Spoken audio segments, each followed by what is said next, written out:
సంగారెడ్డి జిల్లాలో ప్రధాని మోడీ పర్యటించనున్నారు. పటేల్గూడలోని ఎస్ఆర్ ఇన్ఫినిటీలో జరిగే బీజేపీ విజయ సంకల్ప సభలో ప్రధాని పాల్గొనున్నారు. సభా వేదికగా 9,021 కోట్ల రూపాయల అభివృద్ధి పనులకు వర్చువల్ గా ప్రధాని ప్రారంభించనున్నారు. సంగారెడ్డిలో 1,409 కోట్లతో నిర్మించిన NH-161 నాందేడ్ ఆకోల్ నేషనల్ హైవేని జాతికి అంకితం చేయనున్నారు.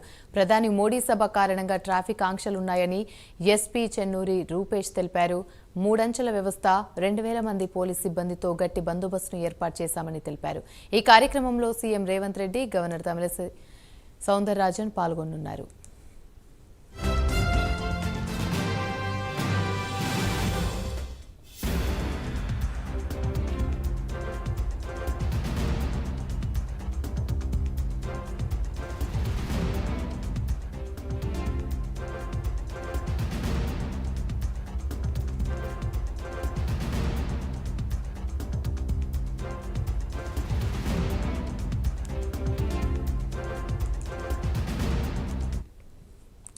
నేడు సంగారెడ్డి జిల్లాలో ప్రధాని మోడీ పర్యటించనున్నారు. పటేల్గూడలోని ఎస్ఆర్ ఇన్ఫినిటీలో జరిగే బీజేపీ విజయ సంకల్ప సభలో ప్రధాని పాల్గొనున్నారు. ఇదే అంశానికి సంబంధించి మరిన్ని వివరాలు మా ప్రతినిధి సిరాజ్ అందిస్తారు.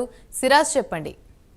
పటాన్ చెరువు, పటేల్గూడ ప్రాంతాలన్నీ కూడా కషాయంగా మారిపోయాయి. దాదాపుగా 23 ఎకరాల్లో ఏర్పాటు చేసిన సభకు మాత్రం టోటల్గా కార్యకర్తలు, అభిమానులు భారీ ఎత్తున తరలి వస్తున్నారు. 2,000 మంది పోలీసులతో భారీ బందోబస్తు ఏర్పాటు చేశారు. కేంద్ర బలగాలు కూడా రంగంలో దిగడం జరిగింది. అడుగడుగున పోలీసులు పహారా కాస్తున్నారు. ఫ్లెక్సీలు, కటౌట్లు, అంతేకాకుండా టోటల్గా కషాయ రంగంతో మారిపోయిందని చెప్పుకోవచ్చు. అయితే ప్రధాని మోదీ కాసేపట్లో రాజ్భవన్ నుంచి సికింద్రాబాద్లోని ఉజ్జయిని మహంకాళి ఆలయానికి వెళ్ళనున్నారు. అక్కడ దర్శన అనంతరం బేగంపేటకి వెళ్ళనున్నారు. బేగంపేట నుంచి ప్రత్యేక హెలికాప్టర్లో మాత్రం పటాన్ చెరువు, పటేల్గూడ ప్రాంతానికి వెళ్ళనున్నారు. ప్రస్తుతం అక్కడ ముందస్తుగా ఏవైతే శంకుస్థాపన సంబంధించిన కార్యక్రమాలకు ప్రారంభం చేయనున్నారో అక్కడి నుంచి అనంతరం అంటే 2 సభలు కూడా పక్కనే ఏర్పాటు చేశారు. ఒక కార్యక్రమం, ఇంకోటి సభ కార్యక్రమం.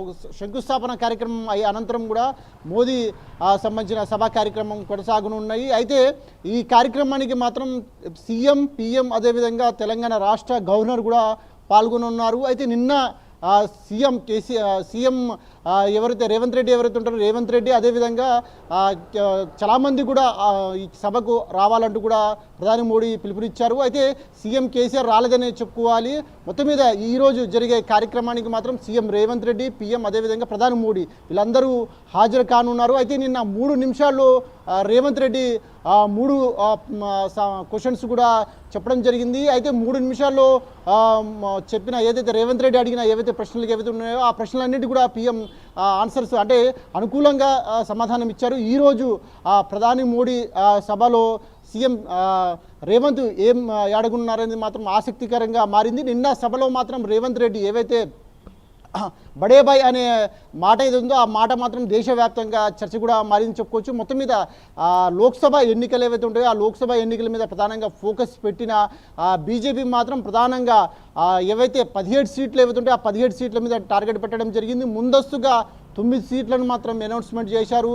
ప్రధానంగా అంటే గెలిపే గుర్రాలకు టోటల్గా ఫిల్టరింగ్ చేసిన బీజేపీ మాత్రం గెలుపు గుర్రాలకే టికెట్లు కేటాయించిందని చెప్పుకోవచ్చు. మొత్తం మీద అయితే టోటల్గా 400 సీట్లు పైన సాధించాలని చెప్పేసి కూడా బీజేపీ ప్రధానంగా ఫోకస్ పెట్టింది. ప్రస్తుతం అయితే ఏది ఏమైనా సరే ఈరోజు అంటే 2 రోజుల పర్యటన ఈ రోజుతో పూర్తి కానుంది. అంటే ఈరోజు ఆ సభలో ప్రధాని మోదీ ఏం ప్రసంగించినారనేది మాత్రం అందరూ కూడా ఆసక్తికరంగా ఎదురు చూస్తున్నారు.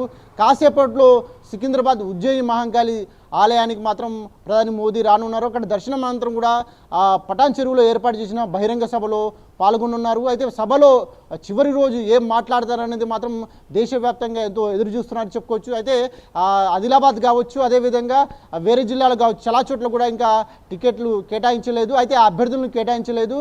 సో ఈరోజు ఏమైనా అభ్యర్థులను ఏమైనా ప్రకటిస్తారా అనేది కూడా కొద్దిగా ఆసక్తికరంగా మారింది చెప్పుకోవచ్చు. ఏది ఏమైనా సరే ప్రధాని మోదీ రాక సందర్భంగా ఏవైతే రూట్స్ మ్యాప్స్ ఏవైతే ఉంటాయో ఆ రూట్స్ మ్యాప్స్లో కూడా టోటల్గా ట్రాఫిక్ ఆంక్షలు విధించారు.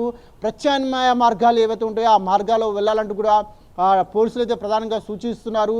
సభ జరిగే ప్రాంతాలు ఏవైతే ఉంటాయో ఆ ప్రాంతాల్లో దాదాపుగా 3 కిలోమీటర్ల దూరం వరకు కూడా టోటల్గా 144 సెక్షన్ విధించారు. మొత్తం మీద అయితే ప్రస్తుతం అయితే కాసేపట్లో మహంకాళి ఉజ్జయిని